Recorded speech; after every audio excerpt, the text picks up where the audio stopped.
Might as well jump, jump. Go ahead and jump, jump. Oh my gosh, my hair look how frizzy my hair looks. I haven't even been out. Well, I have earlier though. I fixed it. And it's so frizzy. It is if you were to go outside right now in Rhode Island, you would look like a drowned something because it is so wet. I forgot to tell Al, and I know he's listening right now, but so I get in my car this afternoon. By the way, hello, how are you? And we'll talk in a second. And I get in my car. I have a sunroof, and it was leaking inside my car. I had two big, ginormous drips, and I'm like, oh fuck, right. I mean, it's pouring really bad here. So I got some napkins. I'm like sopping it up as I'm driving, and it did eventually stop. I think it's how the rain was hitting my sunroof, but I'm gonna have to have them look at it this weekend and see if anything's stuck in there. Because you have like drainage holes in your sunroof area? That sounds really bad, but you do. And if leaves or sticks or twigs or anything gets stuck in there, it could clog up the holes. And I only know that because I had a little orange Dodge Caliber. That's what it was called years and years ago. Cutest little car. I mean, it was basic, right? But it was the cutest little thing. And I had to have the sunroof. So they put in the sunroof aftermarket. What a dummy. I mean, it leaked. Yeah, but I loved it. I love having a sunroof, and I will always have a sunroof because I like it. I like, in the summer, as soon as it gets warm, I'm going to be like, opening that sucker up. I've already opened it up a bunch of times. But anyway, hi, I want to say hi to everybody. By the way, my name is Kiki. If you don't know, we do have a little radio station, online radio station. It's called Kiki.fm. You can get it free of charge in the App Store. It's so cool. And if you are not yet subscribed to this channel, go ahead, hit the subscribe button, hit the like button too, because YouTube likes that. And literally, I just come on here and wing it. I mean, I do, like, I have a lot of tabs. Not that you can see what I'm pointing to them like you can see them, but you can't. And I just get on here and talk about rock, entertainment, news, whatever. So if you like that type of thing and hanging out for an hour or two, who knows? I mean, I told everybody I was going to come on at like 6:30 tonight-ish. It's 6 Eastern. It's just when I'm here, you know what I mean? It just can't be like that rigid scheduling. I just can't do it. I'm freaking tired. Getting old, man. All right. So anyway, hi Nancy. Hello, Molly Holly. Hi, Barry. Happy weekend to you. And Michelle, it's gorgeous in Illinois, Michelle says. Well, good for you. Hopefully we get some of that weather tomorrow. Patty Taylor's in the house. So I'm supposed to go yard sailing tomorrow. Now in Rhode Island, happy pre-Mother's Day weekend, by the way. I guess this is like a pre-Mother's Day show. So let's just lay it down. To all you mothers, all you mother truckers, Eloise says that. To all you mother truckers out there, happy Mother's Day. And the weekend of Mother's Day, there is always this community in Rhode Island. It's called Potomit. And, someone may say, that's not how you say it. It's Potomit. I don't know, but I say Potomit. That's how I've always said it. Leaf Garrett. People still get on my tail about, I say Leaf Garrett. No, it's Leif. You're not a real fan because you don't say Leif. Listen, I started following him when I was like 9 or 10. I didn't follow rules. There were no rules to be had in how you said someone's name. Anywho, I say Potomit. And it's a large, very nice community on the bay. Like there are a lot of homes that sit on the bay in Rhode Island, like gorgeous views. You've got your high-end homes to, just regular homes, and everybody gets out and throws their junk out in their yard. And I go and buy it. So it's supposed to be tomorrow, but I don't know. And here I'm looking out the window, like you can even see what I'm looking at, but I don't know. It was supposed to stop raining at 5:30 a.m. Al's like, no, it's not. It's going to keep raining now until 8, 9. Nobody's going to set up. So then there's a rain date for next weekend, which is fine with me. However, I do want to go yard sailing because you know why? It's been raining here for the past, 3 or 4 weeks in Rhode Island on a Saturday. So, I mean, we did go to a couple last weekend. Al and I, Sue couldn't go. So we did go to that's all there were. A couple. I don't even know why there was only a couple. Oh, I know why. It was supposed to rain last Saturday and everybody got faked out. Didn't rain. So a few people, just trudged through and had their yard sale. It ended up being a beautiful day. So we'll see if that happens tomorrow. And Sunday, it's supposed to be absolutely stunning here. So we'll see. Anyway, Nancy says, heading back to work on Monday. So nice to feel good after 7 weeks home recovering. Well, we are hoping that you are doing so much better. And clearly you are, Nancy, because you're going back to work. But is that a good thing, really? I'm just kidding. I'm just joshing with you. Yes, you're happy. We're happy. So that's awesome.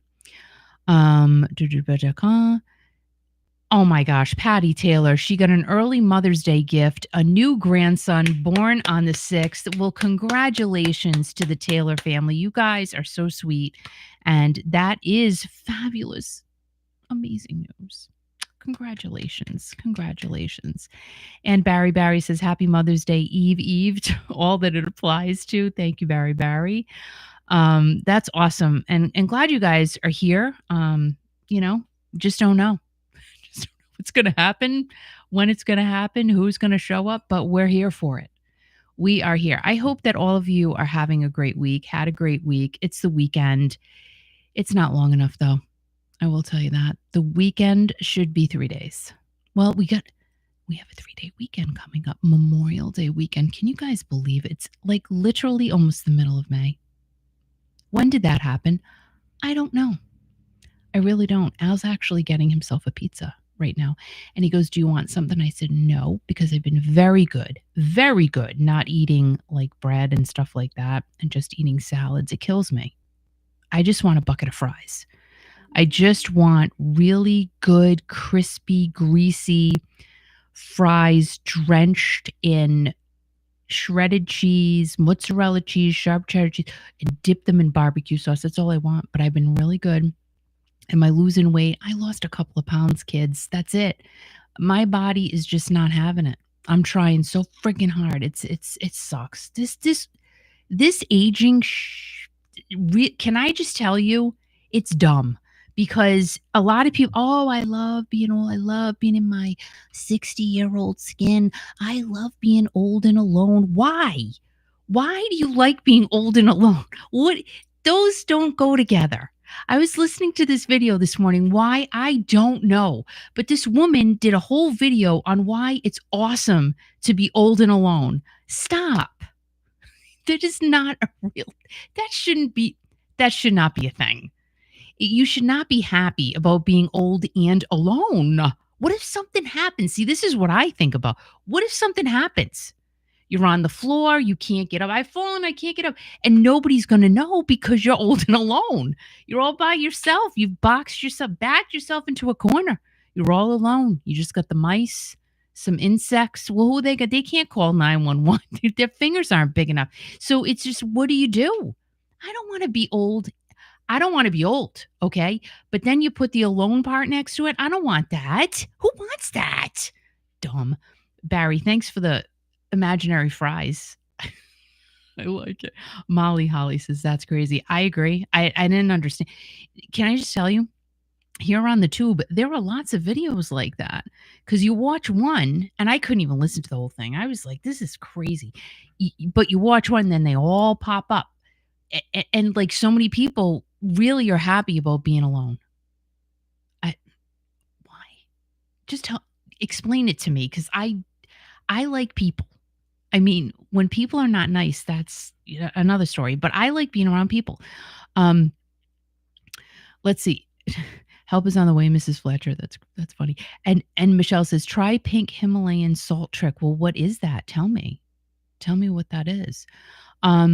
I did make something last night, which was really good because I'm really trying to stay away from carbs, even though, did you know that there are carbs basically in every single thing you eat or look at? Did you know that? Really, it's true.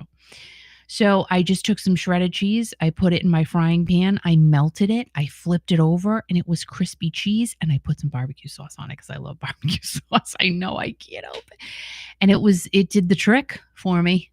last night. I will tell you that. It was very, very good.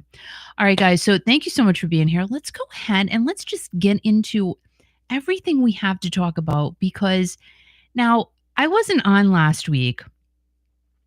So, I mean, there's a lot of backed up stories, but I'm going to give you what I think is the most relevant and current at this point. So I hope you're okay with that. But anyway, we have a new pope. I know for those of you who are happy about it, not happy about it, it's just to me, the whole thing is so interesting how they have white smoke when the pope is chosen and they have a conclave. I'm looking at this thing right now. This is from axios.com. And what is a conclave? I had to look it up. I'm like, what even is it? And there's a movie, The Conclave, or just called Conclave. And my friends have been talking about it. I'm like, well, I can't find this movie. But they said, well, it's on, I think it's on Paramount or something like that. So I don't have that. But it says, wait a minute, no, I don't want to know about the movie. I want to know what is a conclave. Let's see, what is it? What is it? I'm guessing it's a group of people who vote for the Pope. Let's see. A conclave is a formal assembly of cardinals, the highest ranking bishops in the Catholic Church, that gathers to elect a new Pope. So it's a bunch of dudes sitting around saying, listen, I like him because he's been friendly to me. Or he took me out for a cheeseburger. So he's got my vote. You know, isn't everything a popularity contest? Let's be honest. I mean, that's what I think. I think even when it comes to popedom, everything is a popularity contest. I don't care what anybody says. If you're mean to somebody, well, you're not going to get the vote unless they're afraid of you. So yeah, that's exactly what I thought it was. And we have a new pope. And let's see, he is Pope Leo. Pope Leo the 14th. Now, was that his name or something? Okay, why the conclave elected Robert Prevost, now Pope Leo the 14th. So, do they have to change their name? See, like, I know nothing about popism. I have no clue. By the way, cheers, everyone. Cheers. Here's my Prosecco glass. I really don't. I have no clue about it. But it sounds quite interesting. So let me just share this because they're the Pope people. Make sure you can see it. See the Pope people? There they are. And let's see.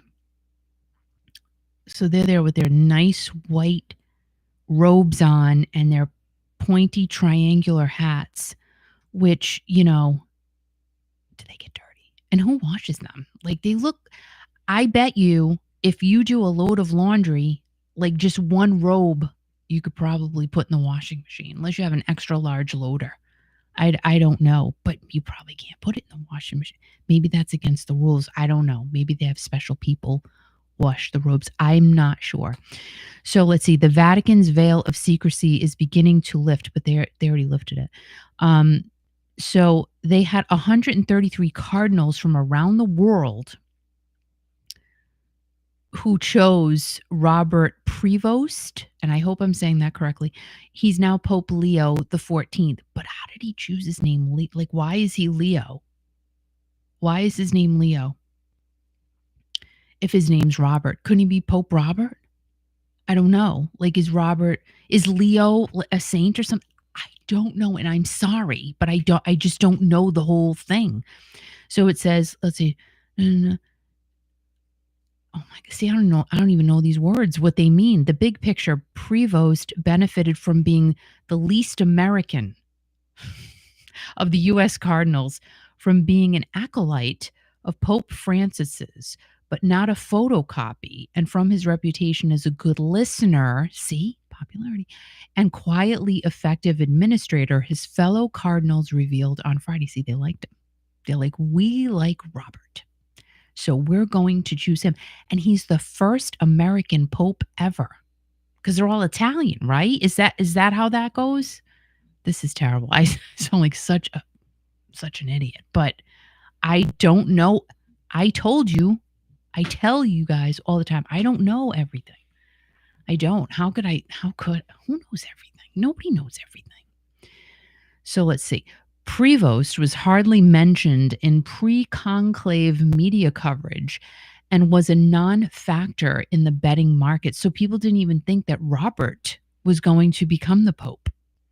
They weren't betting on him. Oh, did people take bets? Do you think they probably? I wonder if anyone on DraftKings had a lineup of who was going to get the popedom. Popeism? What do you call that? I don't know. But he was the subject of intense interest among his fellow cardinals in the days between their arrival in Rome and the start of the conclave. I was surprised at how many of my colleagues asked me, "Do you know this Roberto Prevost?" Timothy Dolan, the Archbishop of New York, said at a press conference alongside fellow North American cardinals. So he didn't even know Robert or Roberto, who became Leo. There's a lot going on. There's a lot. The truth was Dolan knew very little about Prevost, who spent most of his adult life away from the U.S., much of it as a missionary and later a bishop in Peru, where he gained dual citizenship. See, that's pretty good. So he knows what he's doing. And when the American Cardinals posed for a photo ahead of the conclave, Prevost wasn't even in it. Ooh, the Blake Lively Taylor Swift thing going on. Ooh, they still have a legal case. That fascinates me. But anyway, so let's see. When it came to Prevost, the fact that he was an American was almost negligible in the deliberations of the conclave, surprisingly so for me. So a lot of these cardinals weren't even, oh, look how nice that looks so nice. Look at that picture. Why can't we all do that? No, we can't dress at the same all the time. That wouldn't be any fun. But that makes a great picture when everybody's dressed alike like that. I like it. Let's see. Prevost only became a cardinal in 2023, so he's like a newlywed cardinal pope person. But Pope Francis made him one of the senior-most figures in the Catholic hierarchy earlier this year by elevating him to the rank of cardinal bishop. Now, I quickly saw a headline before I came on here. I think there's some stuff going on with Leo, though. Hate to say it, but I think there's some things, and you might want to Google it for yourself. But we're gonna end that now because I'm not doing that. I'm just not. I'm not going to talk badly about cardinals and popes. We're not doing that. And let's see. Patty says, I don't think they have all been Italian. The last pope was from Argentina, I think. That sounds good to me. And let's see. Michelle says Pope is from Illinois. Oh, he's from Illinois. That's pretty cool. And he gets to choose his own name. I like it, but I wonder how he chose the name Leo. And Michelle said lemon juice, pink salt, and honey. There are many YouTube recipes and stuff on Google. So I still don't know what that is, but maybe you can pop it in the chat box. So yes, we have a new pope, which is pretty cool. That was fast. I thought it was going to take more time than that, but it was pretty quick. And moving on, Liv Tyler, this is from people.com, believes it's still very hard and painful for Todd Rundgren to think about her discovering Stephen was her father. So I guess, and I don't know the whole story, but Todd allegedly or probably was part of Liv's life, most of her life. And let's see what this article has to say. So Liv said that she's opening up about her relationship with her father, Stephen Tyler, of course. And because Todd Rundgren's her stepdad. Okay, all right. And let's see, Liv was on an appearance on Sibling Revelry with Kate Hudson and Oliver Hudson. And Liv talked about how she found out Stephen Tyler was her real father and how it impacted Todd. And she said, I think it's probably still very hard and painful, and I don't speak to him enough. I love him. I have brothers from him, and I had a whole family with them, Liv said of Rundgren, whom her mom, B.B. Buell, dated around the time she was born. Now, see, why doesn't she talk to her dad? Why did these things happen? I would like to know.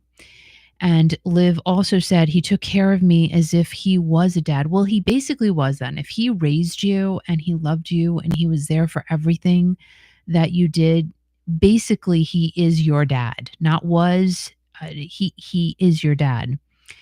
And she also said he was always on tour too and traveling. He had another partner and 2 boys. So I would go and visit them and go on trips with them. And Liv confirmed Stephen was her father when she was about 11 or 12 when she got a paternity test done. And before that, she went to one of his concerts and her mother, Bibi Buell, basically let the cat out of the bag, proverbially. And Liv said it was layers. The first wave was shock. After that concert, we went home and my mom had a chaise lounge in front of a window. I remember sitting there for what felt like 3 days, but it was probably 3 hours. And Liv said that she came to the conclusion of, wow, I have 2 dads and all this love. And that's a great way to look at it. You know, a friend of mine said, the more the merrier, you know, and that's like, of course, in certain cases, but so true. So true. You know, the more love a child or an individual can have from many people, genuine, true love, I think that's the best thing in the world, you know? And Liv said, I was just really excited about it because they're all so different and so lovely. Before coming to a point where she needed to get herself therapy when she was older. And she said, when she got older, you know, your life starts to formulate, and then you're like, wait, I need to deal with this. So, and in 1977, the year that Liv Tyler was born, Steve was struggling with addiction, and Todd signed Liv's birth certificate. And she called Todd her spiritual father in 1992 and explained how Stephen supported her during the birth of her son Sailor in 2017. She said, both my fathers are unconventional. They're like unicorns or wizards. She said this back in 2017. They are musicians through and through. The way they think is just different. Their eccentricities have made me more practical and more normal in a way. And she said, I'm so grateful to Todd for choosing to be a father figure to me. It's a big thing for a man to say, I know this kid might not be mine, but I still want to be her father. Although he and my mom weren't together, he was always a very stable, loving force in my life. That's very cool. Very, very cool. And, you know, you just have to wonder, okay, so you find out Steven Tyler is your dad. Humongous personality, humongous artist. I mean, Aerosmith, hi, like the lead singer, frontman of Aerosmith. How do you? Oh my gosh, that had to be crazy. I mean, Todd Rundgren, of course, is very famous in his own right, but you talk about Steven Tyler from Aerosmith. That's just crazy. That's just crazy. But she said she had the same feelings for Todd that she did for Steven. Now, Todd Rundgren is going out on tour. And his first stop, which is pretty cool, is on June 21st here in Cranston, Rhode Island at the Park Theater. Then he's going to be in Lexington and Plymouth, Massachusetts. Then he's off to New Jersey. That looks like a free show on June 26th. And then he's going to be at the Syracuse Jazz Festival in Syracuse, New York on June 28th. And he's got a whole bunch of dates. He's going to be many, many places. So that's cool. And he's going to be on the road with Heart. So, you know, like the show that he's doing in Cranston, Rhode Island, that first show on his list, he will not be with Heart. He's going to be with Heart starting in August. So in the first show, Todd Rundgren and Heart is in San Francisco at the Chase Center on August 10th. So that ought to be a great take. And let's see. And Molly says, I think she looks more like Todd. They should do a DNA test. Well, she did. And I think, my personal opinion, I think she looks exactly like Steven Tyler. I mean, even if you didn't know that they were father and daughter, I mean, you would say, "Oh my gosh, they must be related or somehow," because I think she looks just like him. So it's just pretty cool. Pretty cool. And what is next? So this is from Syracuse.com. And this article came out. This came out back in April on the 11th, but I had to talk about it because I'm not really hearing a lot about this, but Bon Jovi, I guess, is going back on the road. But we'll talk about something else there in a second. And this article, again from Syracuse.com, title is Classic Rock Band to Play Comeback Concert, but Tickets Are Crazy Expensive. Now, before I get into that, another thing I heard about before I came on the air tonight is that tourism in the United States is slowing down immensely. And especially Canadians are not, well, I mean, of course, some are, but travel for Canadians coming to the United States has slowed down a lot. A lot. I mean, does it have anything to do with the trade agreements? Probably. Just throwing that out there. And travel within the United States has taken a downturn, which in effect will probably affect concerts. I read this. Well, no, I didn't read it. I take that back. I read the title of an article from Billboard saying that tourism going down will have an effect on concert attendance this year, but we have to kind of let it play out and see where that goes. And I think the fact that, if artists are going to go out there and charge tons and tons of money for their shows, I think people are at the point now they're just not going to go.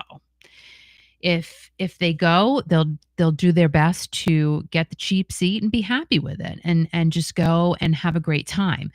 But in terms of filling up those front rows with people spending thousands upon thousands of dollars, I don't see it happening this year. I think we've got too much going on in the world. And I think the artists that take the approach of being reasonable with their ticket prices, they're going to be the winners in the long run.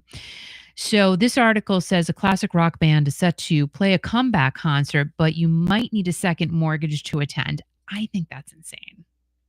I was looking at the Coachella ticket prices. I think we talked about them.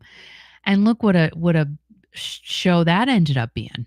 Imagine spending thousands of dollars to even get into that festival. You have not many places to go to the bathroom. You're in a parking lot to even get into the festival for 12, 13 hours. There are barely any food vendors, and the food vendors that were there were charging an arm and a leg for things. Someone said, I don't know, a taco dinner for two was like $100. It's insanity, and I really think people are just not going to. However, moving on, Bon Jovi is going to perform at a special 3-day event in June, which will be their first announced concert since singer John Bon Jovi underwent vocal cord surgery in 2022. An intimate private performance at a secret location in Nashville as part of a Runaway Tours travel package scheduled for June 13th through 15th. Now, I've seen these Runaway Tours thing. I mean, I'm on the email list, but it costs a lot to go to one of these events, and And let's oh my gosh. So I'm seeing the prices right now. We'll talk about that in a second. And remember when John Bon Jovi was out, the year before last, the reviews were not good. They were just not good. So, tickets are starting at $1,750 per person with no hotel accommodations. Holy crap. That's insane. Other options include $19.95, not $19.95, $1,995 per person for a 2-night double occupancy, or $3,990 for two people. So you could go stay at a Best Western for $89 plus tax. Why do you have to pay $2,000 a person? That's insane. So that is price gouging. your hotel room. And another option is $22.95 for a single person occupancy at the JW Marriott Nashville. No concert only tickets are being offered. So you got to do the whole thing. That's dumb. Sorry. I think that is insane because Bon Jovi's age group is our age group. And I think it's great. If you have the money to be able to do something like this, you do it because it's probably a once in a lifetime opportunity for most of us, right? But for people that go to concerts on a regular basis, that's just insane. I just find that wowza. So the packages have already gone on sale. Well, let's go to runawaytours.com and let's see. And you will get admission to a John Bon Jovi intimate private performance. Let's see how many tickets are left. I'll share my screen. I'll do sharies. We'll do some sharies. Let me make sure you can see it. Yes, you can. So we're going here. So let's see. Extremely limited packages available. Yeah, okay. Trip package includes Yep, there are the prices. That's crazy. So they're sold. Well, who am I? Who the heck am I? This is why it's great to do these live shows because dumb me. Well, apparently people don't care about the cost because they're all sold out. They're all sold. I couldn't do it. And I wouldn't do it. I wouldn't. That's insanity to me. But people will do it and they are doing it and good for you, Good for you. And Richie Sambora, now even though he is not part of the Bon Jovi reunion concert, something happened to Richie just recently. He was seriously injured before his Kentucky Derby appearance. Now, I don't know what happened. I'm reading it right along with you guys. This is from mensjournal.com. Richie Sambora was badly injured ahead of his performance at the Kentucky Derby Gala last weekend. Sambora took the stage in Louisville, and many were quick to notice how swollen his hand looked as he held the microphone. So it must have happened before he went on stage, and he still, battled through. So he was playing flag football in New Jersey, and that's how he got the injury. He caught a ball, and some guy... Why did they take these things away? And some guy gave him a touch right into a curb. He was completely swollen and fractured his hand in 2 places. Ozzy, he'll undergo surgery next week, which I'm guessing was this week. But Richie said he was going to play the event at the Derby Gala on May 2nd, and that was that. And it says that no one would have been able to tell he was in pain during his performance. So good for him. Let me see. Hold on a second. Let's see if you guys can. Let me share that. We'll do a little quick snippet. Let's see. A little quick snippy. I can only play so much, but let's see. That's the Men's Journal part. Here we go. Just play a little. Oh, wait. I know you can't see that. Hold on. And it's... All right, let me stop that. Let me share the other... Can you see what I'm saying? No. I have to share that one. Hold on. Oh, the joys of live shows. All right, here we go. This is it. This is the one. This is the one. Okay, here we go.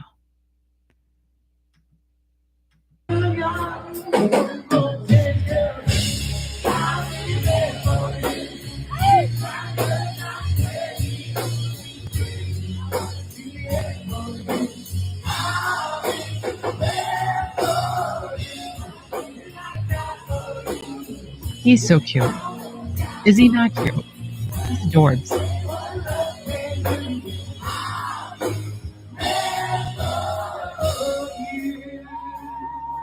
Good for you, Richie. Good for yeah, he did. He looked pretty good. I mean, like, he didn't look like he was in pain or anything. So I don't know. I like it. I like me some Richie Sambora. All right, so that's that. We can take that one off. We can take that one off. And then next up on the docket, Peter Criss from Kiss. Like, he just popped up out of nowhere. And this is from Billboard.com. Let me share the screen. Let's see. Founding Kiss drummer Peter Criss announced his first solo album in 18 years. I think Kiss fans are going to love this album, says Kiss historian Julian Gill. You know, you just say, what makes somebody after almost 20 years say, listen, I'm going to do an album? I mean, that's a long time. And Peter really has been away from the spotlight. Didn't you write a book too? I think so. So Kiss Army, Kiss fans are just all over it. And Peter Criss, the co-founding drummer of Kiss, announced the release of his first solo album in almost 2 decades. And let's see, it was announced by a short video on the fan site Kiss FAQ, where band historian Julian Gill shared details of the record. I have an announcement, Criss tells fans in the video. I have my new rock and roll album to share with you. Kiss Army guys coming out in the fall, and I really hope you like it, man. And I want to say God bless to each and every one of you. I feel like I already talked about this, but it's okay. It really is okay, because it's still a big deal.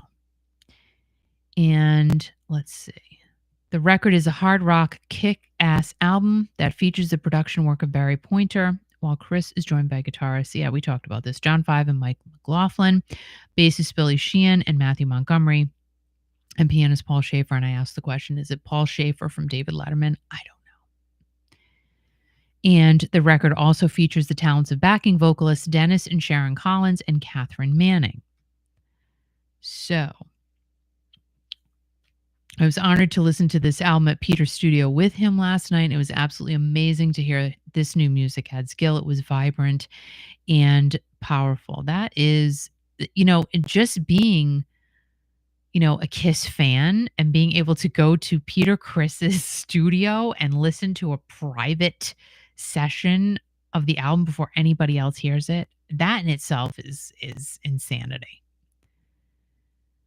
So good for Peter. And I guess there will be more to come on that. Rock and Roll Hall of Fame inductees of 2025. I don't know. We'll talk about it anyway, just because.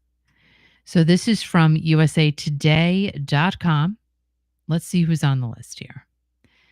So we have got, and we kind of talked about it, but, they had a Rock and Roll Hall of Fame night on American Idol on April 27th. I started watching a little bit of American Idol this season. It's very good. I mean, I feel this way, though. The talent around us is so big. I feel like so many people are talented, and we're not just talking like, oh, yeah, they have a really nice voice. I mean, people are very, very good. And I don't know how it's happened this way, but maybe because of these shows, we've been able to highlight everybody's amazing hidden secret that they have within them. It's just crazy to me how many people are just so good. I'm not. And I would never.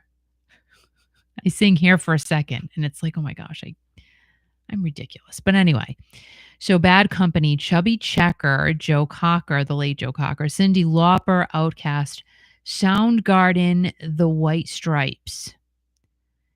And let's see. The Rock and Roll Hall of Fame ceremony will air live on November 8th from the Peacock Theater in LA on Disney Plus and will be on Hulu the following day. And the artists who did not make the cut include the Black Crowes' Billy Idol. Isn't that weird? Like, you would think Billy Idol would totally be in there. Mana, and Fish with a PH. All first-time nominees, along with Mariah Carey and Oasis, both nominated in 2024 for the first time, and Joy Division New Order, nominated once before in 2023. So Fish won the fan vote with almost 330,000, 50,000 more than the next highest, Bad Company, but winning the fan vote does not guarantee induction. I mean, Bad Company, high, but REO and Styx, where are we? Eddie Money, high. You know, it's about time. Foreigner feels like the first time they finally. I mean, my gosh, that was painful to like come on. Who makes these decisions? Well, Jan Wenner is no longer on the board, so maybe that has, you got to wonder if that had something to do with it, with Foreigner not getting in for all those years. So I don't know if you guys voted. If you did, cool. Are you happy with who is in the Rock Hall? I mean, you know, it's just not exciting to me. It really isn't. I'm not jazzed up about it. But talking about Chubby Checker, let me share my screen on this one. Let's do this. Chubby Checker. And I'm like, how can Chubby Checker like get eliminated from not performing? But he did.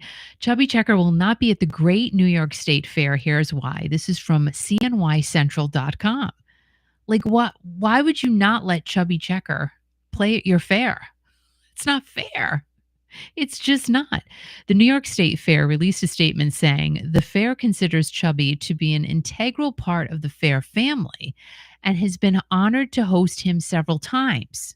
I guess he's been at this fair like for years, bringing his timeless classics to fairgoers of all ages. However, after hearing from fairgoers last year that they were interested in seeing an expanded concert lineup with new musical acts, the fair has been working hard this year to diversify the entertainment schedule for the 2025 fair.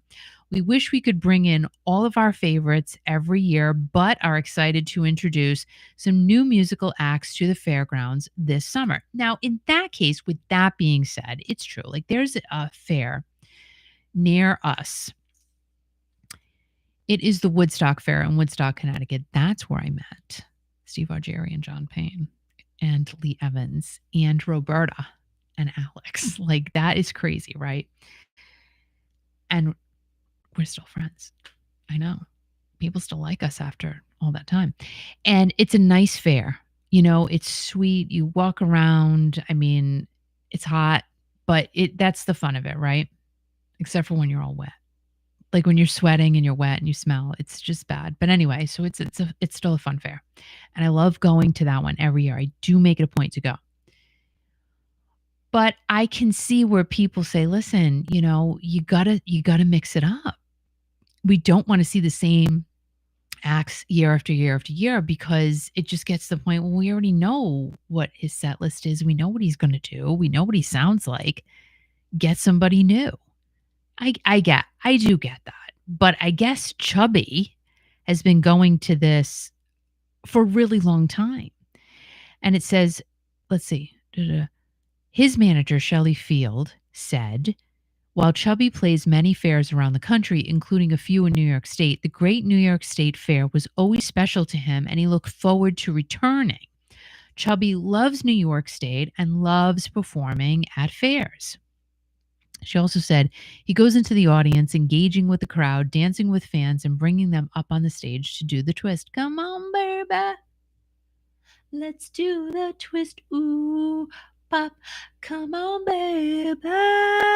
Let's do the twist. That's a good workout, by the way. Like, if you need to do a workout, just do the twist. And Checker has been going to fairs since he was 4 years old and said his relationship with Syracuse spans more than 6 decades. But Chubby's also been inducted into the Rock and Roll Hall of Fame, so I'm sure he's over it. I'm sure he's fine, especially if he's performing at a whole bunch of other fairs. He's fine. Chubby's all right. Chubby's okay. Hey, Halise, how are you? Thank you so much for being here. We appreciate it. We do. Happy Friday. And from ultimateclassicrock.com, let's go ahead and share the screen. Let's do it. Why are you not letting me? Because there we go. And this was kind of so from Ultimate Classic Rock. Can we not do that? The Scorpions have canceled a trio of shows as singer Klaus Meine battles a condition that has left him unable to sing. How scary is that? So the Scorpions were supposed to perform in Buenos Aires, Argentina on April 26th, but they said Meine contracted and suspected laryngitis. Contracted and they suspected laryngitis is what he had, and was unfortunately unable to sing. 4 days later, the band canceled a gig in Bogota, Colombia, again expressing their apologies to fans. So Klaus had it good. And they also canceled their May 3rd show in Quito, Ecuador.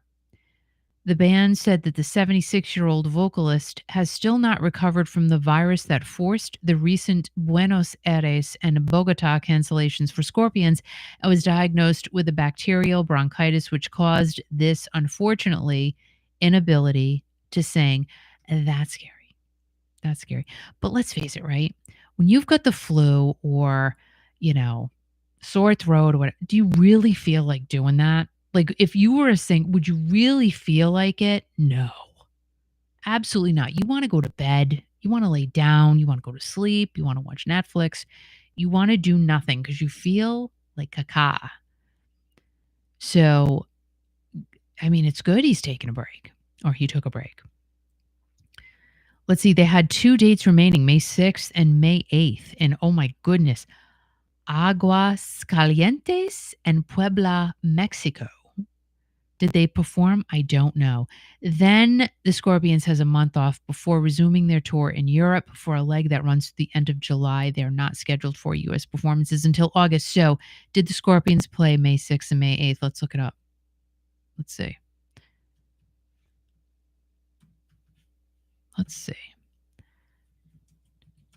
Scorpions play May 6th and 8th. No, the Scorpions did not play on May 6th or 8th. They had to cancel those performances because Klaus was still unable to sing. And those were the 2 last remaining Central and South American dates on their tour. So let's hope that Klaus is doing better.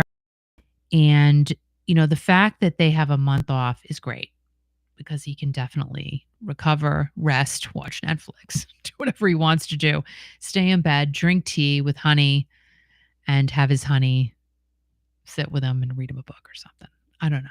Like what do you do when you're sick? You know what I do? I literally don't move from my bed.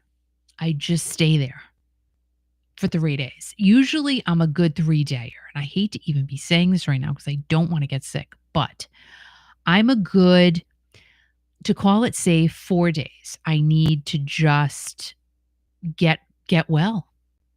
I need those days. Like when I get once or twice a year, I can't stand it. That's why I hate touching anything. Oh, I'm not like weird.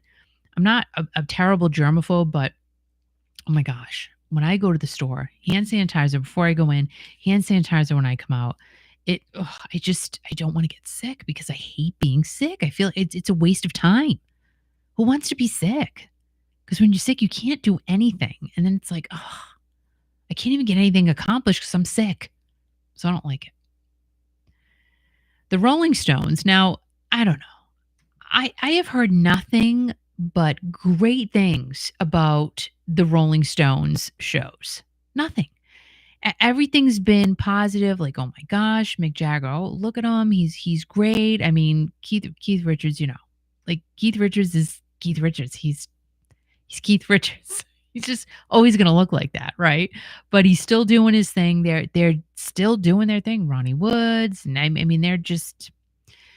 But let me share this. Why is my computer giving me a problem? Oh my gosh, I can't. Just let me. Oh my gosh, now we go. Here we go. Okay, let's do this. Oh, tonight, really? I am just having clicking issues. Here we go. Go back. So from Billboard.com, there we go. Former Sex Pistols frontman John Lydon thinks the Rolling Stones should retire. Hold on, I've offended music lovers. I mean, I don't know. Like, why are you talking about the Rolling Stones? You're from the Sex Pistols. John Lydon was on an interview on a British morning show, Good Morning Britain, on Wednesday, May 7th. And he was there to promote his upcoming tour with Public Image Limited. He said, if I just sat back and retired, that's just not me. I'm not that kind of person. And he was formerly known as Johnny Rotten. Remember that name? And he said, by all means, the Rolling Stones should retire. Now, you're not retiring, Johnny Rotten, John Lydon. You're not doing it. You're still out there going strong and you're having fun. And the Rolling Stones are selling out shows and people still want to see them, and they go and they say really good things. And the program's hosts burst into laughter. Lydon couldn't resist making another jab, saying, I'm not short of a song idea or two, so there's a difference. However, quick to acknowledge his comments had the potential to cause a stir, he jokingly added, hold on, I've offended music lovers, while screwing his face up into a cheeky scowl. Well, I think, yeah, people would be offended because Rolling Stones aren't going anywhere until they want to. It's just not. And let's see, he also said, I'm not sure that you'd worry about causing offense. Would you? Oh, Charlotte Hawkins said that, not Johnny Rotten. And John did say, certainly not. I mean, to compare music lovers with the Rolling Stones is absurd. So he tried to brush himself off there. And yeah, I mean, the Rolling Stones released their album Hackney Diamonds in 2023. It debuted. Well, no, actually, it took home a Grammy, didn't it? Yeah. Took home the Grammy for the best rock album. And on that album is a song with Lady Gaga called Sweet Sounds of Heaven. And that debuted at number 3 on the Billboard 200 and number 2 on the Top Rock Albums chart. So I think people still want to hear the Rolling Stones, and I don't think they care what Johnny Rotten says. And I'm not trying to be rotten. I'm just being honest. And let's see. Ozzy Osbourne. Oh, poor Ozzy. Poor Ozzy. He's not doing well, I guess. But I saw this article. There's a whole bunch. There's really a whole bunch on Ozzy, but I just happened to pull this one up. This is from theguardian.com. He said, I don't want to die in a hotel room somewhere. Black Sabbath on reconciling for their final gig and how Ozzy is living through hell. This is a long article, but I guess they're all preparing a farewell. But will Ozzy be able to perform? I don't think so. I really don't think so. And he was on a video call from his home in LA. Ozzy said that, let's see, how many surgeries have I had? I've got more effing metal in me than a scrap merchant. He's too much. I mean, he's had a bunch of stuff going on with him, it looks like, starting in 2019. Remember when he went to the bathroom, he fell, and he had that I think that's what started it all for him. He fell in the bathroom in the middle of the night, and then he did have a bike accident in 2003, but that accident in the bathroom in 2019 where he broke a whole bunch of bones, I think that's what really started the downfall for Ozzy. But he did release 2 albums, 2020's Ordinary Man and 2022's Patient Number 9. And let's see.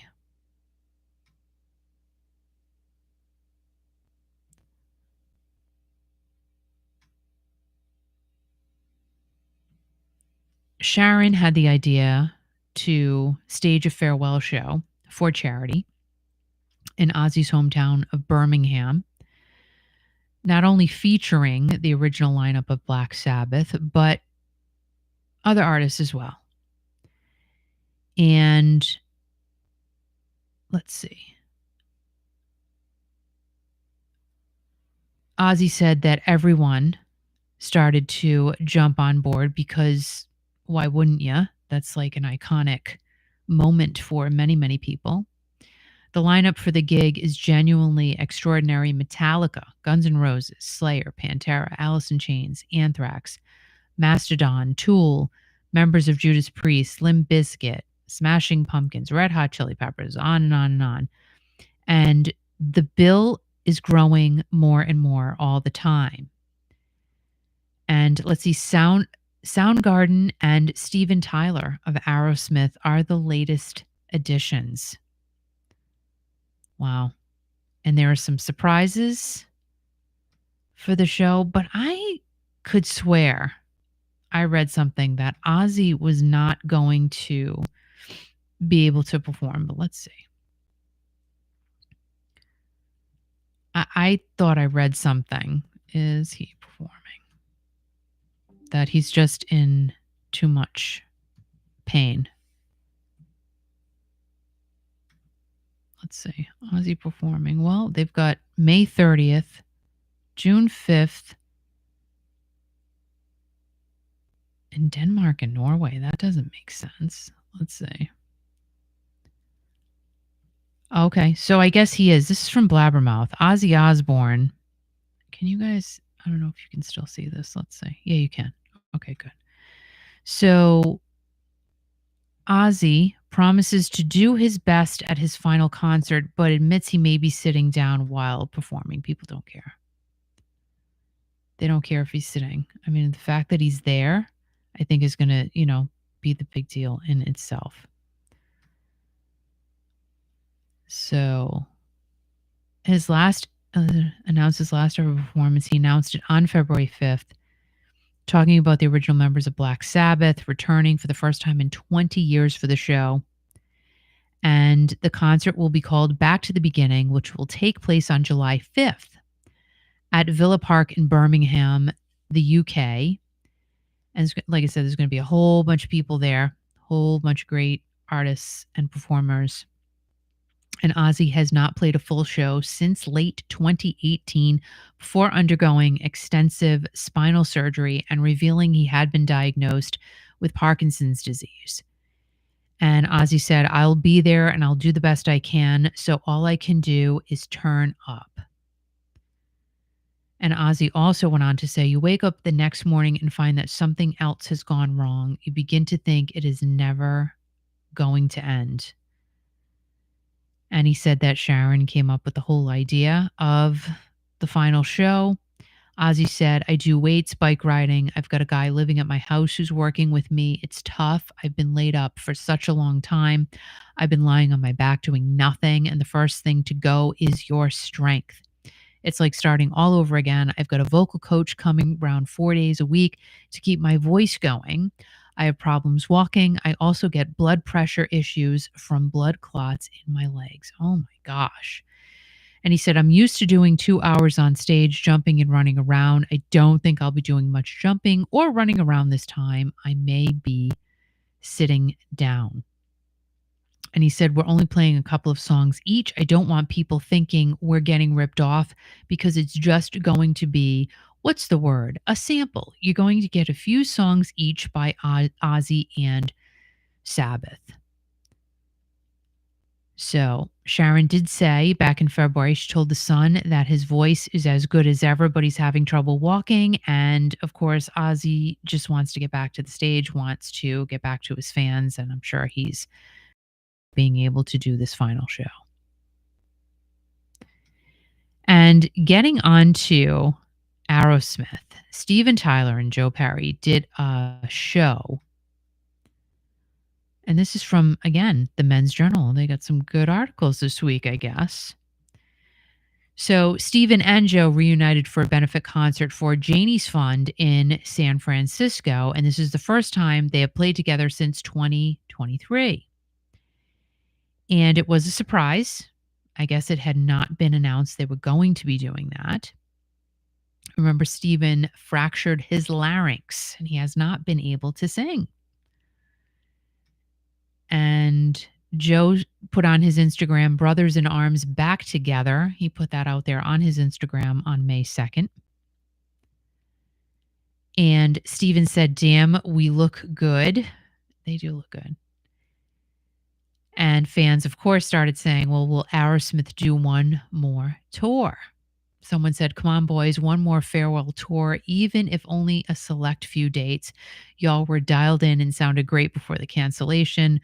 OMFG, I really, really need one last concert of you guys.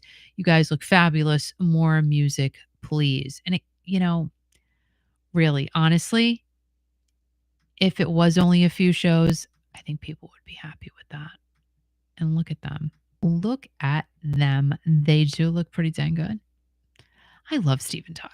I mean, people make fun of, I don't know, they make fun of him and I'm like, stop.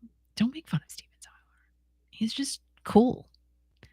I think he's really cool. Look, he has black fingernails. I mean, if that's not rock and roll, I don't know what to tell you. So yeah, they do look good. They do. So I don't know. I mean, will Aerosmith put together again? Time will tell. Oh my gosh. You guys know I'm from Rhode Island. Well, they're filming The Real Housewives of Rhode Island. Am I excited? No, because I'm sorry. I'm not sorry, but I am sorry because a lot of people are excited about it, but I don't know. The only person I know is the Lip Bunny. She's got like 250,000 followers on Instagram. Her business is in Fall River. It's not in Rhode Island, but I guess she lives in Rhode Island, I think.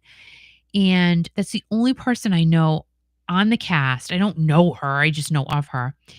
And I don't know. I don't know. I just feel like Rhode Island. I love Rhode Island. I'm born and raised here. But Beverly Hills, Orange County, New York City, it's just different.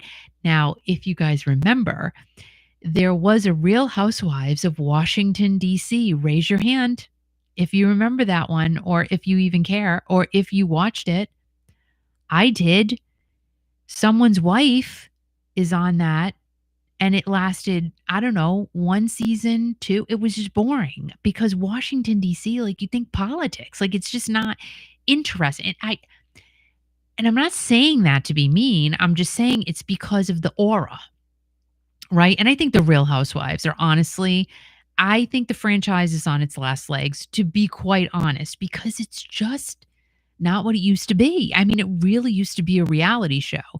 It's not. I mean, the cast has said it. Some people have come out and said, no, we're told to get in a fight, or, we're told or instigated to getting I get it. You end up making a lot of money if you've been on the show for a long time, but I don't think you could pay me enough to have all that negativity in my life. No way. I wouldn't want it. I wouldn't do it. I just think it's terrible. But I just think the whole premise behind the Real Housewives of blah, blah, blah is because of where they live. Beverly Hills. I mean, these people are opulent. And I'm not saying the Rhode Island housewives are not going to be opulent. They have to be to get chosen for the show. But I don't know, like Rhode Island. It's just doesn't have that. Yes, we have Newport, Rhode Island, which is stunningly beautiful. There are so many beautiful places in the state of Rhode Island. We do live in a beautiful state, but you just don't have that feeling of, ooh, money. Like you just don't. I don't know. Like I said, I'm born and raised here. I think it's great. I will watch it, of course. I will watch it, but I don't, people saying, oh my God, there's going to be more drama than New Jersey. No way. It's not going to happen. Teresa Giudice, however you say her last name, and Danielle Staub. I mean, they took the cake on that show. They threw down, and I was there for it. But it's just not the same. The franchise is just not the same. It's gotten very boring, and they're reaching now. I mean, they're in Rhode Island. They're in Rhode Island. Listen to me running my words together. This is what we do. So we'll see it. I will still watch it, of course. It's exciting. We've got a lot of movies that have been filmed here, TV shows. Rhode Island really is becoming a filming location for a lot of different things. So that in itself is very, very cool. But I don't know. Will it be around like Beverly Hills? Will it be as interesting as New Jersey and as dramatic? We'll see. We just will see. So I had to throw that out there. Foreigner. Now, Kelly Hansen's still not, he can't perform out of the country. Do you know why? I still don't know why. Let me Google it again because I'm still confused about the whole Kelly Hansen thing. I don't know. Kelly Hansen.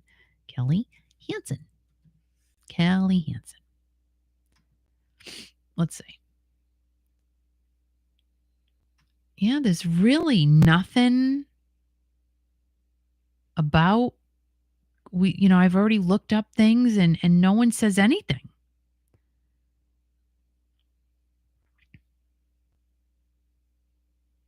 Well, let's see this one here. This is from Blabbermouth. Foreigner singer Kelly Hansen explains what? Explains his absence from his upcoming Latin American and Canadian tours. Let's see. We had a great start to our touring year with a sold-out run in Florida, and I'm so looking forward to continuing my journey with this incredible band. We'll be headlining the pre-race concert at the Long Beach Grand Prix on April 12th and continuing through the year with over 60 more shows. Okay. All right. However, some residency issues have forced me to limit appearances outside of the USA this year, and this means that I will miss some international shows. Okay, and it's the same stuff we've been talking about. So I still don't know what the residency issues are. Whatevs. I guess, whatever, it doesn't matter. They're still, doing what they do. And the current Foreigner is reuniting with Lou Gramm.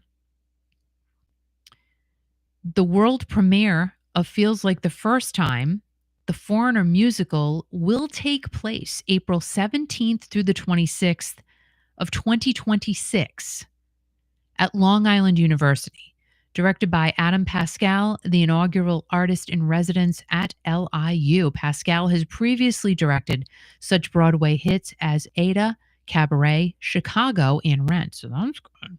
I mean, that's nothing to sneeze at. And it's going to feature 14 of Foreigner's greatest hits. And the band will give an exclusive benefit concert hosted by the band's original lead singer, Lou Gramm, on September 5th of 2025. All proceeds will directly benefit Feels Like the First Time and the LIU and Tiles Tilly's Center's New Works Initiative. Sorry, I don't know how to say that. And Foreigner manager Phil Carson said, "We are thrilled to partner with the next generation of theatrical talent at LIU to bring the story to life in a bold, new way." Very interesting. Foreigner founder and songwriter Mick Jones said, "When I wrote Feels Like the First Time, I had no idea how far that song would take Foreigner. It's a personal thrill for me to know that the amazing Adam Pascal has elected to use it as the title of our new musical. I am very confident that he and the whole team will create something very special, and I look forward to seeing the completed work in 2026, the 50th anniversary year of the founding of Foreigner." So that's very neat. And let's see. Yeah, so that'll be interesting. Let me know if you're going to go. David Lee Roth. So David Lee Roth was just at the M3 Rock Festival. Oh, hey, Kathy Waddle. Drove through Beverly Hills in December and found the area the Playboy Mansion is in. Oh my gosh, Kendra Wilkinson. I was listening to something, an interview of her today. It was so funny. She's a riot. She makes me laugh. Lauren says, "Hi, Kiki. Hi, all. Long time no see. It's me, Laura from Southern California." Hey, Lauren, what is going on? Sorry about that. Nice to see you. And thank you for being here. Thank you. Thank you. I'm sure the weather is gorgeous in Southern California. Rhode Island, not so much tonight, but we're hoping we get some sunshine this weekend and continue with the warm weather because I'm all about it. Give me the warm weather. I love it. So back to David Lee Roth. He was at the M3 Festival and so many mixed reviews. Gosh, people can be mean. You know, I mean, granted, David Lee Roth is quirky, right? He's been putting videos out on YouTube. I think I like watching him. I think he's an interesting character, David Lee Roth, you know? And I mean, he was the front man of Van Halen in the 80s. He was incredible. Granted, we know about the backstory. We know that he did a lot of crazy things, but come on, he's still David Lee Roth. Now, here's something I'm not going to play a lot. I just want to play a little bit just to, give you a little sense of some DLR. I thought he sounded pretty good, but like I said, people can be so rotten and terrible. I thought he sounded pretty good. Is he, David Lee Roth of the 80s? I don't know. Did he really have a strong voice? He was a strong front man. But, when he did what he had to do, he slammed it when he was in Van Halen. He did it. But, he's also, that was how many years ago? What, 40 years ago? Things change. And he's pretty funny. So let's go ahead and just listen to a little bit of this. I hope it's not. Let me bring down the volume of it just a smidge here because I think it's kind of loud. I didn't listen to the whole thing. Let's see.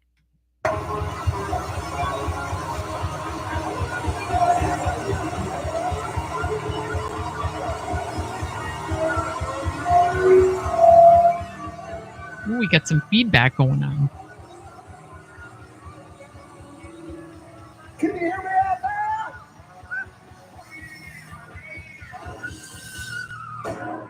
How are we doing so far? Good. You look good, David. Give me a little guitar here, buddy.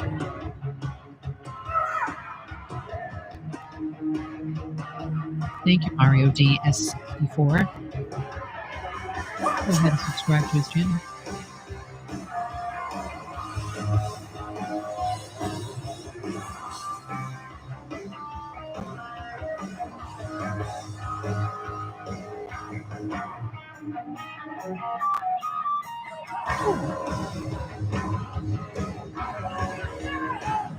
Okay.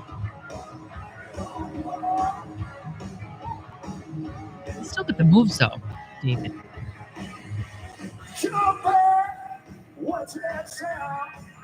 It's called foot tap tap tap. I show putting up the afternoon. How say this is super something. Coming home.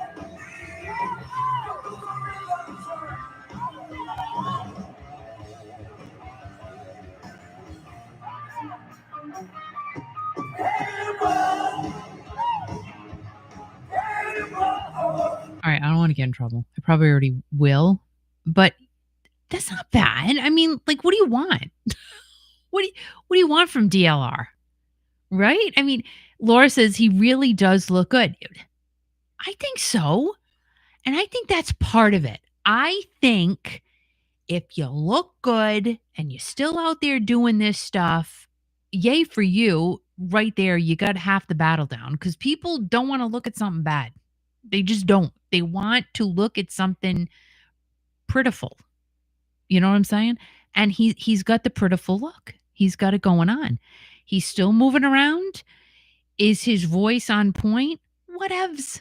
It's like when people were going to see John Bon Jovi, and he was having problems with his voice. You had half the crowd saying, "You know what? I don't care. I just wanted to see John Bon Jovi. I really don't care what he sounds like." And then, of course, you had the critiques of, "Oh my gosh, I can't believe I'm paying for the ticket." Well, you kind of knew because word on the street was there.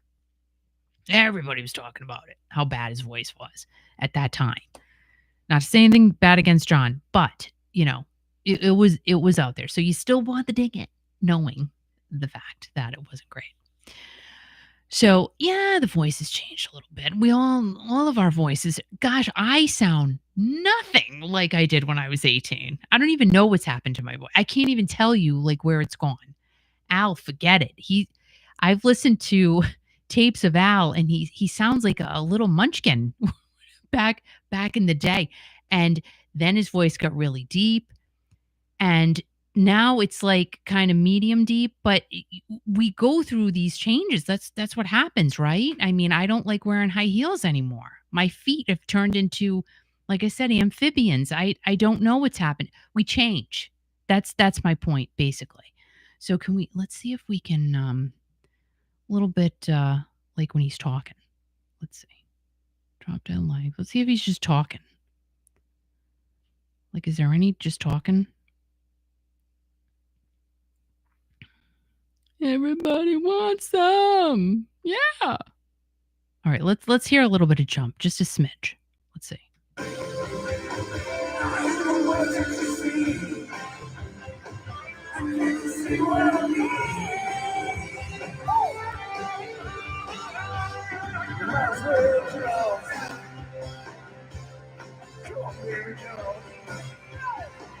It's not jumping.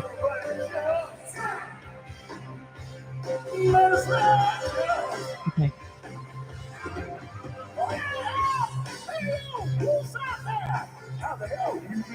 All right. Well, all right. The high notes. Okay. So let's let that go. We'll let that go. But whatever.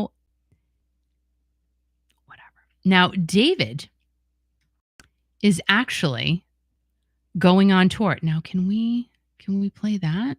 I don't know. I'm afraid. Like, I'm probably going to get in trouble for those two clips I played, but whatever. So, David, all right, let me just, whatever. Let's just see. Let's see. Here's his trailer for his summer tour. Why does it do that? Why do these ads pop up like all over the place? All right, let's see. All right, let's see. I'll do it quick. Oops. Can you see that now or can you not? Nope. No, you can't. Where did it go? Oh, see, it goes to another, it goes to Amazon. I don't understand that. That's odd. But anyway, so David Lee Roth in concert. He's got a whole thing coming up. And let's see. I wonder why that's not playing. But anyway. He announced the tour after he played the M3 Festival. And that was his first performance in 5 years. Because remember, he was ripped apart the last time he performed. Like, oh my gosh, I can't believe he's still doing this. Rah, rah. And of course, I couldn't find the comments that I had seen the other day, but people are ripping him apart now. And I think it's kind of half and half. People are ripping him apart saying, oh my gosh, you shouldn't be doing this. And then you got the other half going, oh my, like, leave the guy alone. He's having a great time, and I'm here for it. I'm loving it. I would go see David. Like I said, he's always putting videos out on YouTube now, and I love it. I love it. Dance the Night Away. Go look at that one. That's a new one. It's just he's just quirky and different. I don't know. I think he's cool. Anyway, so he's kicking things off on July 31st in Hollywood, Florida at the Hard Rock Live, and then he's going to end on September 14th in Napa, California at the Blue Note Summer Sessions. I don't think he's coming anywhere near me. I mean, I would like to see. I would go see him. Oh, he's coming to Hampton Beach in New Hampshire on August 13th. I don't know. Like I would go see David. It's just like he's an icon. I mean, he's the former lead singer of Van Halen. Dude. Like it just he is what he is. And I like it. Deej, what's going on? People online can be mean. You have no idea. Deej says, I'm glad I checked in. We're glad you checked in. We're so glad you're here. Thank you so much. Oh my God. Deej says, I was just reading some stuff about Winona and they're so hateful. That's ridiculous. I love Winona Judd. There's something coming out about her. I love Winona Judd. I don't know why, because I really don't listen to a lot of country music, but she just seems so cool. And I love her. But yeah, people are rotten. But, heck with them. All right, so I do have something fun. Because remember, the last time I was here, I played an interview from Steve Perry from 1979. I'm like, I'm not going to keep doing that because it can't always be about Steve Perry, but why not? And did you see the picture of Steve Perry? I don't even know if I can. Let's see if we can find it. He was at the grocery store. And I'm not going to lie to you. Somebody told us about him going to this grocery store all the time. And if you're listening, Chrissy talked about him being at this grocery store and her friend was talking to him at the fish counter. They were both buying fish and they were talking about fish at Erewhon's or something. Steve Perry. And he's carrying the bag that says Erewhon's. And I guess he's in there all the time. All the time. Where's the picture of him with that bag? That grocery bag. I hate to expose it, but it's already out there. Erewhon. How do we say it? Erewhon. Jump in. What's that sound? Here she comes. Old-fashioned top down. Oh, of course, right? Rarely see. These people are so dumb. I can't. All right, let's see if I'm gonna bring you over here first. People are mean. Okay, so let's see if you can see it. It says Steve Perry with Journey. There it is. Okay, hold on. Rarely seen 80s icon Steve Perry looks unrecognizable during rare sighting in LA. You're one. 76-year-old former Journey frontman stepped out in a baggy black something with sunglasses on and his head down. Perry appeared to go incognito while running errands in a quiet neighborhood, says Stanford. He held a paper bag under one arm and walked calmly beside a female companion, sparking buzz among longtime fans. He originally left Journey in 1998, citing burnout, saying his love for music was getting really questionable at the time.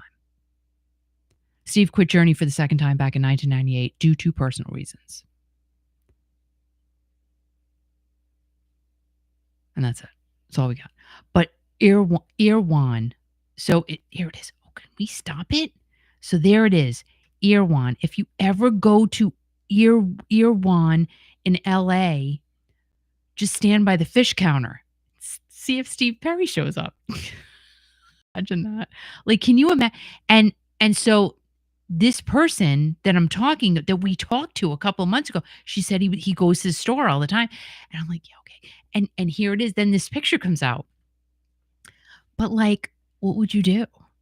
I would just have to talk. I mean, I would get tongue tied now. I'd be like, just freaking talk to him. Like, just say something. You know what I mean? But that would be crazy. I mean, because really, you know, he's at the supermarket. You want to leave people alone, but it's him. Like I don't know what I would do. I would be dumb. That's all I know. And Deej says, same lady he's been photographed with for some time. Who is it though? I don't know. Everybody seems to think they know who the woman is, but why is it such a secret? Let it go.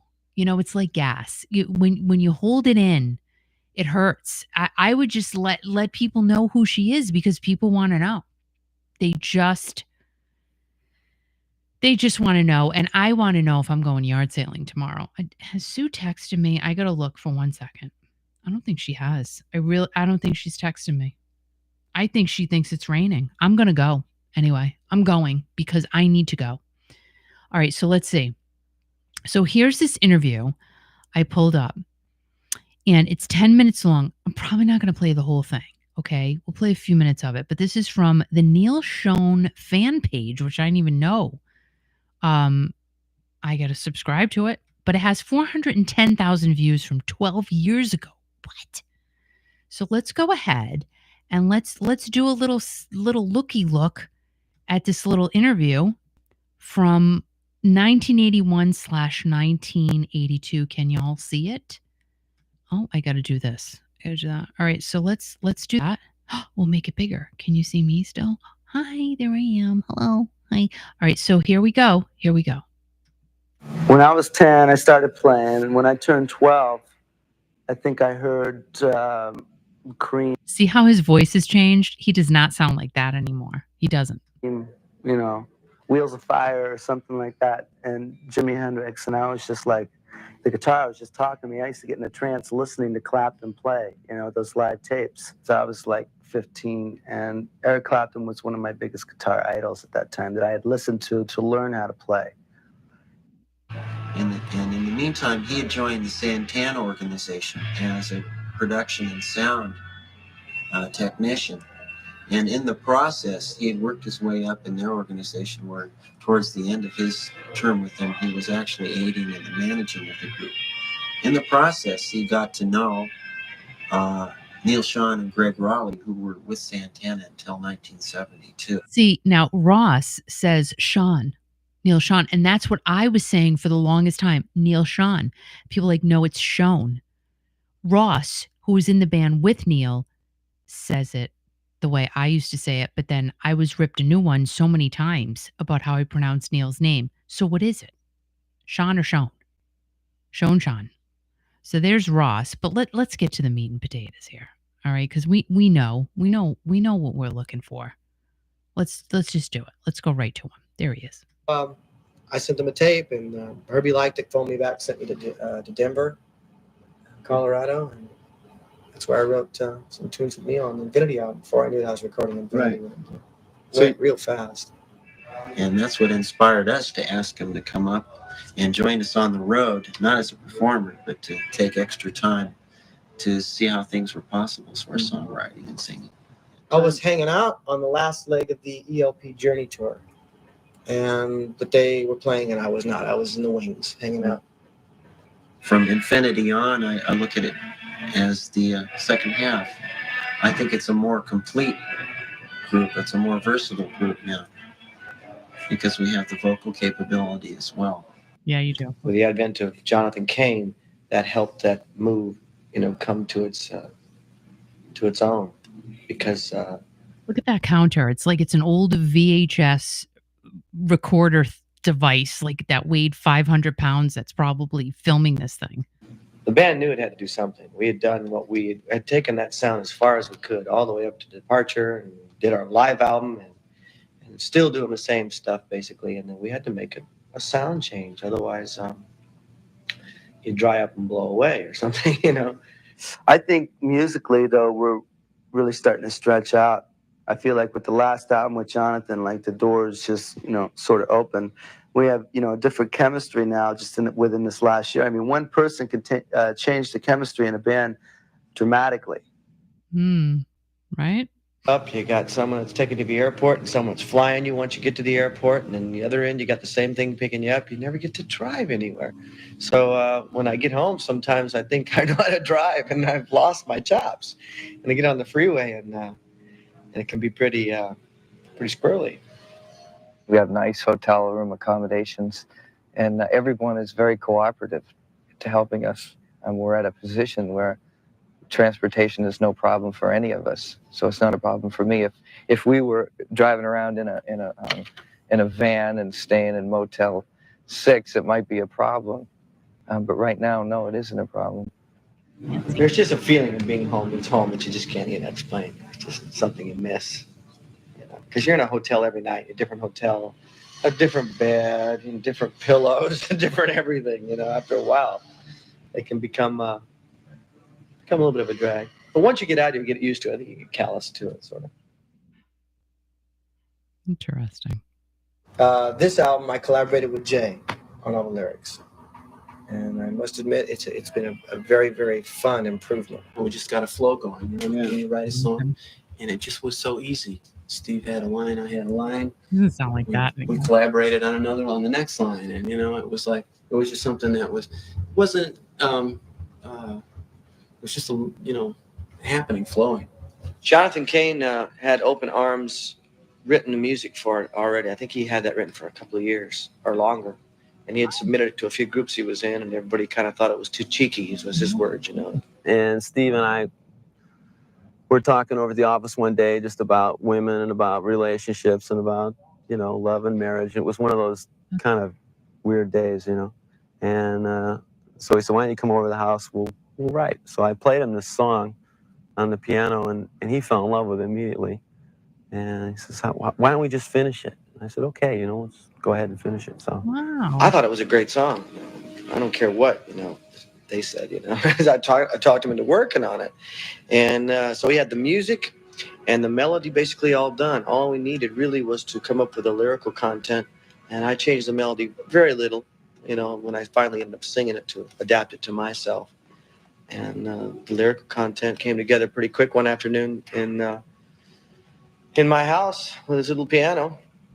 And it really is a good song. I think it's one of the finer songs we got. And it turned out to be one of the most popular in the wake of everybody thinking it was a little bit too cheeky. Yeah, that's the funny thing. Isn't that cool? So there you go. There's the kind of the backstory a bit of Open Arms. Jonathan had it for a couple of years. Nobody wanted it. So one day, Jonathan and Steve are talking about chicks, and come on over to my house, and we're gonna go write a song. That's really cool. I think that's that I did not know. Wow. Very cool. And see, their voices changed. That's for sure. So guys, on this day, actually this week in, what did I choose? 1987. Yep. This week, 1987, the top 10 songs on our radios, your radio and my radio. Here we go. At number 10, I Knew You Were Waiting for Me by Aretha Franklin and George Michael. Knew you were waiting. Yeah. Knew you were waiting for me. That is a great song. Number 9, Big Love by Fleetwood Mac. Number 8, The Lady in Red, played at everyone's wedding by Chris DeBurge. Number 7, Heat of the Night, Bryan Adams. Number 6, Sign O' the Times by Prince. Number 5, Crowded House, Don't Dream It's Over. At number 4, La Isla Bonita by Madonna. Number 3, With or Without You by U2. Number 2, Looking for a New Love by Jody Watley. Such a great song. And at number 1 this week in 1987, Cutting Crew. Oh, I just died in your arms tonight. There you go. There are your top 10 songs this week in 1987. Oh my gosh. I remember all of them like it was yesterday, right? Isn't it crazy? But I don't know. The cool thing is we can just go back and listen to these songs anytime we want to. So guys, you are absolutely the best. Thank you so much for being here. I didn't think anyone was going to show up. I mean, I always think that, but thank you so much for being here. Thank you for your love, your support. Make sure you download the free app, Kiki.fm. Follow us on Facebook and subscribe to the channel if you have not already. Hit the like button. I totally appreciate that. Give yourselves a big, ginormous hug. Have a wonderful, wonderful weekend. And lots of love to all of you mamas out there, whether you're a fur baby mom, a human mom, any type of mom. Lots of love to you because you deserve it. You really do. No matter what kind of mom you are, you're filled with love and every piece of goodness that we can have and we can possibly share with each other. So thank you guys. I love you so much, and I will see you soon. Bye guys. Thank you. I swear I will see you soon. I promise you. Have a great weekend. Bye.